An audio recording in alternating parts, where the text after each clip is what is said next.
is this? Tabletop Island, huh? Let's see what this is all about. Yellow player, stay there! Why would I do that? I'm stealing your jewel! What? I said I'm stealing your jewel! What? He said he's stealing your jewel. No, you're not. Get your own. What? He said get your own. No! This bridge is scary! I'm stealing your jewel! This bridge is pretty scary, but my canoe is mad empty, so he's beat. You're beat! Get your own! I'm going to roll this gem to steal your jewel. Watch! Hey! I'm just gonna roll the idol to shake the bridge and knock your jewels down to me! Good luck! We're hooked right to the bridge! I'll just roll the explorer to put you on the edge! Good luck, cause they're mine! Yo, are they both really that lazy? Right? I mean, Red's plan isn't that bad though. You right. Alright, so I'm gonna go first, so just wait here. Why would I do that? So I can steal your jewel. Huh. Welcome to Tabletop Island. I'm Bernardo, your host, and today we are going to be talking about Forbidden Bridge. It is an awesome vintage game.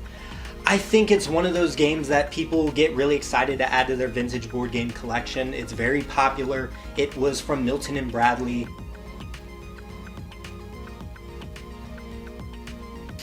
When did that come out? That's a game I don't think I looked at. Came out in 1992, and it is a very popular game in the line of the Milton and Bradley. It was kind of their little adventure line between that and a few others, one being the original Fireball Island. But I won't be reviewing that vintage game as you saw in that review. As for Forbidden Bridge, I think it is a unique game. So it is the first motorized board that I've ever seen that does not involve batteries. It blew my mind. I actually had to look at it, and even though it blatantly says it on the box, the battery is not required, I still looked it up because I didn't believe it. Just based off of the videos and stuff that I saw. So you push the head, and it has like an old like chatterbox mouth crank system to where it rocks back and forth. I think it's cool. I think the game is awesome. I think the gameplay is where it falls a bit short. I think there is a big issue, which in the commercial I talk about the red player saying he wants to wait down there for them to fall and drop the jewel. That is what a lot of smart people do in the game. I have played it a couple times, and it can fall short if they understand that. The dice kind of changes certain conditions in the game, such as the idol shaking or unhooking your opponents. I think it's a unique game. I think the board looks amazing. The bridge looks fantastic. In fact, the jewels are some of the best jewels I've seen for a board game. I don't know what it is about it, but something about adventure and jewels, I'm obsessed. That's my problem, not yours.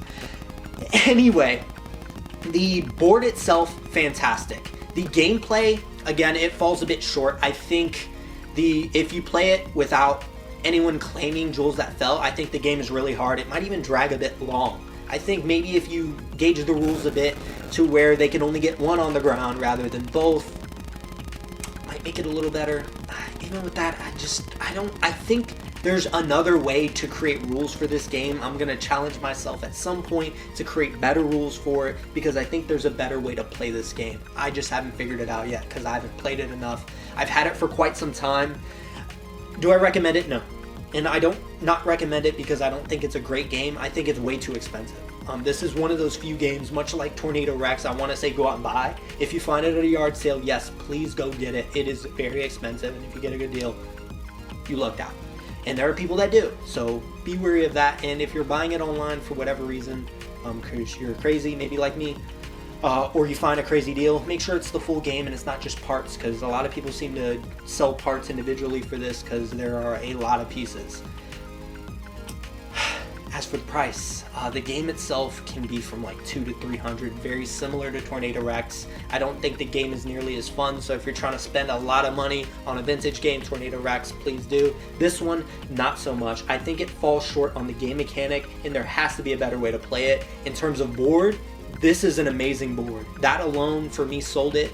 Adding it to the collection because it's an important staple to vintage board gaming in my eyes. That's one of the main reasons why I got it. But as for the game, I don't recommend it. I don't think it is one of the better ones, and I think there are better games out there that do the same thing. But that is all I have for you guys today. Thank you so much for watching. Keeping in mind, if you want any notifications, there is a bell icon up there to get notified. Please like, comment, subscribe. I do appreciate any feedback. I am trying to make these board game reviews and commercials more and more outrageous, so I do appreciate any comments.